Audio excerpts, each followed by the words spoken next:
Students, good morning. Welcome to fun and learn school. बच्चों, आज हम पढ़ेंगे कक्षा 3 में पाठ 7 टिप टिपुआ। ये हमारा भाग 2 है। कल हमने भाग 1 में टिप टिपुआ कहानी पढ़ी थी। आज उसे आगे हम पढ़ते हैं। ओके, चलो अपनी किताब को ओपन करो। बच्चों, हमने टिप टिपुआ कहानी यहाँ तक पढ़ी थी कि धोबी ने अपने पति को बोला कि जाओ पंडित जी से पूछो कि हमारा गधा कहाँ गया, है ना। अब आगे हम पढ़ना स्टार्ट करते हैं। पत्नी की बात धोबी को जच गई। अपना मोटा लट उठाकर वह पंडित जी के घर की तरफ चल पड़ा। उसने देखा कि पंडित जी घर में जमा बारिश का पानी उछिल उछिल कर फेंक रहे थे। उसने देखा कि पंडित जी जब पानी बाहर निकाल रहे थे। धोबी ने बेसब्री से पूछा, महाराज, मेरा गधा सुबह से नहीं मिल रहा है, जरा पोथी बाँच कर बताइए तो वह कहाँ है। क्या बोला? पंडित जी सुबह से पानी निकाल कर थक गए थे। उतनी देर में धोबी गया। उसने पूछा कि मेरा गधा कहाँ है, आप मुझे बताइए। तो क्या हुआ? पंडित जी सुबह से पानी उछल थक गए थे। धोबी की बात सुनकर वो झुंझला पड़े, मतलब गुस्सा आ गया।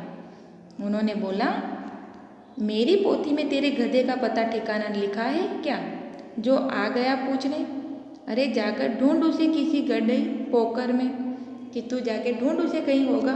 मुझे क्या पता तेरा गधा कहाँ है। और पंडित जी लगे फिर पानी उछलने।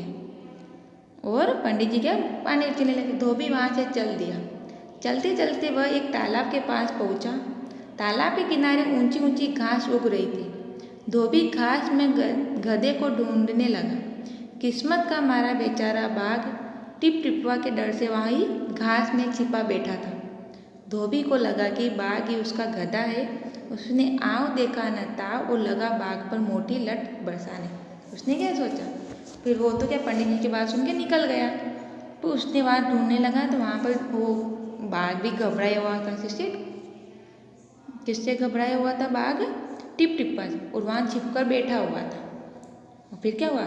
धोबी आया, उसने न देखा कुछ भी नहीं अंधेरे में, और बाघ को मारने लग गया। क्यों मारा? कि धोबी उसे सुबह से ढूंढ रहा था, वो परेशान हो गया था इसलिए। बाघ इस अचानक हमले से एकदम घबरा गया, और बाघ भी छिपकर बैठा हुआ था, घबराया, और उसके ऊपर एक समझे मार पड़ने लगी तो भी घबरा गया। उसने क्या सोचा फिर? बाघ ने मन ही मन सोचा, लगता है यही टिप टिपुआ है। आखिर इसे मुझे ढूंढ ही लिया, कि आखिर इसने मुझे ढूंढ ही लिया। अब अपनी जान बचानी है तो यह जो कहे चुपचाप करते जाओ, कि मुझे अपनी जान बचानी हो तो ये कहे वो मुझे इसे करते रहना है। आज तूने बहुत परेशान किया, मार मार कर मैं तेरा कचूमर निकाल दूंगा। ऐसा करके धोबी ने बाघ का कान पकड़ा, और धोबी ने क्या बोला कि आज मुझे तूने बहुत परेशान किया, इसलिए मैं तुझे मार मार कर तेरा कचूमर निकाल दूंगा। और उसने उसका कान पकड़ा और उसे खींचता हुआ घर की तरफ चल दिया। बाघ बिना चू चपड़ किए भीगी बिल्ली बना धोबी के पीछे पीछे चल दिया। और बाघ को भी डर लगा, बाघ को लगा ये टिप टिप है, इसलिए वो भी बोले बिना कुछ भी नहीं है, धीरे धीरे चलने लगा। घर पहुंचकर धोबी ने बाघ को खूंटे से बांध दिया और सो गया। और रात को बाघ ने उसको बांध दिया और सो गया। सुबह जब गांव वालों ने धोबी के घर के बाहर खूंटे से एक बाघ को बंधे देखा तो उनकी आंखें खुली की खुली रह गई।